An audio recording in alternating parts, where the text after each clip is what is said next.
Soleil vert, Gwenaëlle Scottet. Bonsoir Gwenaëlle. Bonsoir Cécile. Et bienvenue dans le 17-19 comme chaque mardi. Changement de sujet aujourd'hui et tu vas nous revenir sur une étude, c'est ça ? Oui, sur une étude sur les produits ménagers qui a été sortie par 60 millions de consommateurs il y a un peu plus d'un an.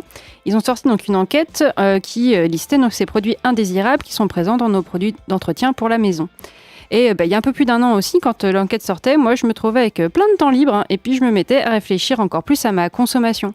C'est là que j'ai commencé à penser au zéro déchet, aux produits solides, à ma consommation d'eau dont je vous ai déjà parlé. Et j'ai donc aussi commencé à me poser des questions sur les produits que j'utilisais chez moi pour ma lessive, mon nettoyant pour la salle de bain, mon produit vaisselle. Et puis je me suis dit, quand on y pense, c'est un peu bizarre de devoir mettre des gants et puis devoir aérer en grand chez soi quand on fait le ménage, non ? Si, effectivement, on n'y pense pas, mais ça peut paraître un peu bizarre. Oui, parce qu'il se trouve que dans nos produits habituels, il y a pas mal de substances qui peuvent être dangereuses. Elles sont parfois irritantes pour la peau ou pour les voies respiratoires.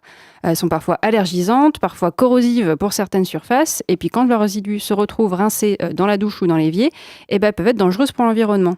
Prenons par exemple les produits désinfectants. Bon, alors chez moi, on n'a jamais été des fous du ménage. On n'a jamais désinfecté à fond le sol ou les lavabos ou quoi que ce soit d'ailleurs. Je sais pas pourquoi, mais on le faisait pas. Et puis a priori, pas nécessaire parce qu'on n'était pas plus malade que les autres. Et puis avec le temps et puis les notions de biologie que j'ai acquises, je me suis dit qu'on n'avait pas complètement tort. À force de tuer les bactéries qui nous font pas de mal, on risque de favoriser des résistances. Et là, vas-y pour t'en débarrasser quand elles deviennent problématiques. Alors, tout comme on n'abuse pas des antibiotiques, on n'abuse pas de l'eau de javel et des autres antibactériens. Ça paraît logique. Cela dit, tu ne soulèves pas que le problème de l'antibiorésistance. Non, et puis vous devez commencer à le savoir, je ne pense pas que à mon propre corps, mais il se trouve que dans ces 20 substances listées par 60 millions de consommateurs qui sont problématiques, on en a 7 qui sont toxiques pour les organismes aquatiques, pour ne parler que d'eux.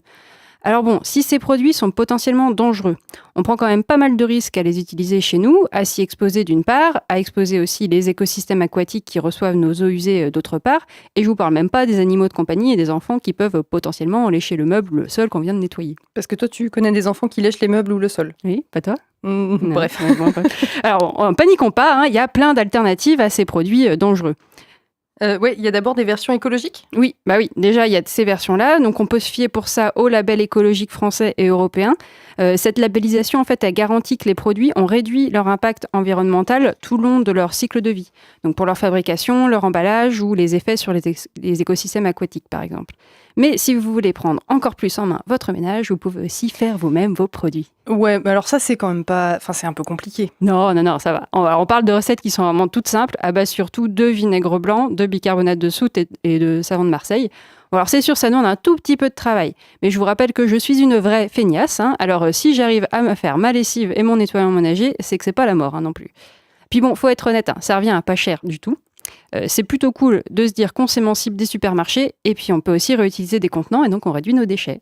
Et donc la semaine prochaine, je vous parlerai des recettes que j'utilise et puis de mes expériences. Elle arrive à boucler les boucles comme ça. Merci beaucoup Gwenaëlle, chronique à retrouver évidemment en podcast, y compris en podcast vidéo via leçonunique.com. À mardi. À mardi. Info, culture, musique. C'est le 17-19 de Sun. Et on a parlé de